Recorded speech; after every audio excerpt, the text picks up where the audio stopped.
Wallace has no luck in relationships. When he meets Chantry, however, the two have an instant connection. Wallace is here? Hi, thanks for coming by. Are you trying to sleep with my girlfriend? Oh, no, God, I wouldn't. Don't worry, we're just talking guy. Okay.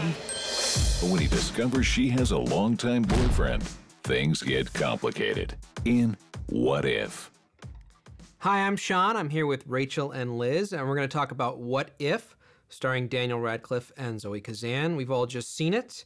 Liz, what if you saw this movie and reviewed it on the show? What would you say about it?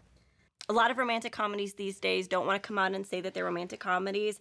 It's very uncool to be a romantic comedy, and they want to be subversive and criticize the genre. And this is very plainly a traditional romantic comedy. That being said, I don't like it, and I don't think it's very good. This is what I was afraid of now, Liz. I think it's a wonderful, sweet little movie. Why? Here's the reasons Tell me why. I've got to know. Okay. Now, there are times when the dialogue's not quite as clever as it could be, but for the most part, I feel like it's very natural dialogue. The banter, the pattern of it, the energy, the pacing is great. I think what I really like about this is that Radcliffe and Kazan's character both get to be funny. In so many rom-coms, you have, like, the guy character is the funny one, and he's entertaining and trying to win over the girl, and she's just like, oh, I don't know. But here, like, they both had funny lines. They both got to be sarcastic. They both got to be witty.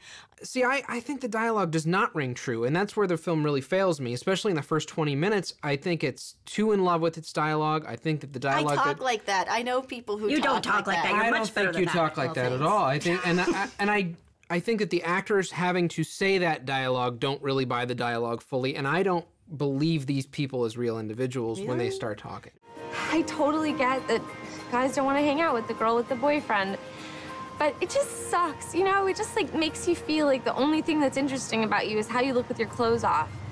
I mean, like, it should be easier to make friends if you have a boyfriend because there's no confusion. So is that it? That's your big pitch to be my friend?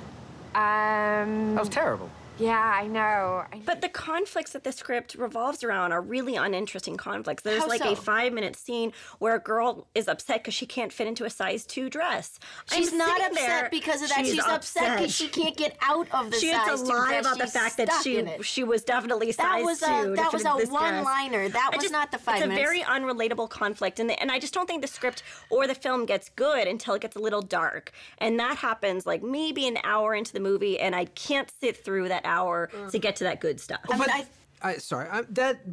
Yes, but I do think that it works somewhat. Part of it works in the sense that it's emotional. I do think I do sort of feel the sweetness of the movie in its latter half, and so it did sort of win me over to a certain degree. Now, this movie speaks to me because these are these backwards people, you know, who are super shy, and they have this moment even where they both end up having to be naked in a somewhat contrived way.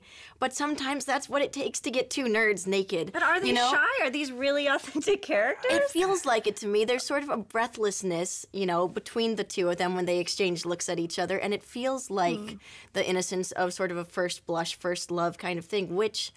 to certain nerds who take a long time to go from one relationship to the next, there is that feeling of. And I like that they captured that instead of the jaded feeling that you have so often of romantic comedies where it's just like, oh, we met and now we're in bed together. There's something about people making movies about 20-somethings, 30-somethings in this generation that just comes across really... They're always rich, they're always privileged, Exactly. they're always dressed really well all the time. They either come across as shallow... Well, so do they in Disney movies. What do you want? Well, that's animated. But they come across as... It's like the commentary on this generation is they either come across as shallow because their problems are not real problems, right? Or they come across as overprivileged because their problems are, oh, should I move to Dublin to be with my true love, or should I move to Taiwan for this great promotion of a job? Yes, but the thing is, you're not watching a gritty drama. I mean, you are watching a romantic comedy. But so I don't believe the characters. I don't believe that they're representative of real people in real life in this generation. They're representative of that demographic, I think. And the point is that you're watching. Well, but you're watching the romance of it, so it doesn't matter. You know, you're not watching Hotel Rwanda. You're not watching people battle against real odds. You're watching people try to find love, and so. You know, I think that that's okay that these can be upper middle class people trying to find love and work around that. That's the gripping part should be them finding each other, you know, and falling in love, not But a lot not of that their also is lives behind it. A lot of that is the chemistry, and it's good that you found that they had chemistry. You thought they I thought it didn't? was very bland between them, and though these are very talented performers, I didn't see that they had a draw to each other. So for me, I was watching two people in the friend zone, and I was like, yeah, they belong in the friend zone. They should be in this friend zone because it didn't feel exciting, and it feel sexy. It just felt friendly. To me, it did. The first 30 minutes of this film are so irritating that I can't, in good conscience, recommend it. Skip it. You may find yourself asking, what if it was better? But its charming cast prevent it from being much worse, so stream it. This is such a sweet and funny film. It is a delight to watch. See it. Our vote's out to 1.5 tickets, which is a stream it for What If. I think people will be disappointed by that. Cheers. Cheers. What if's on second?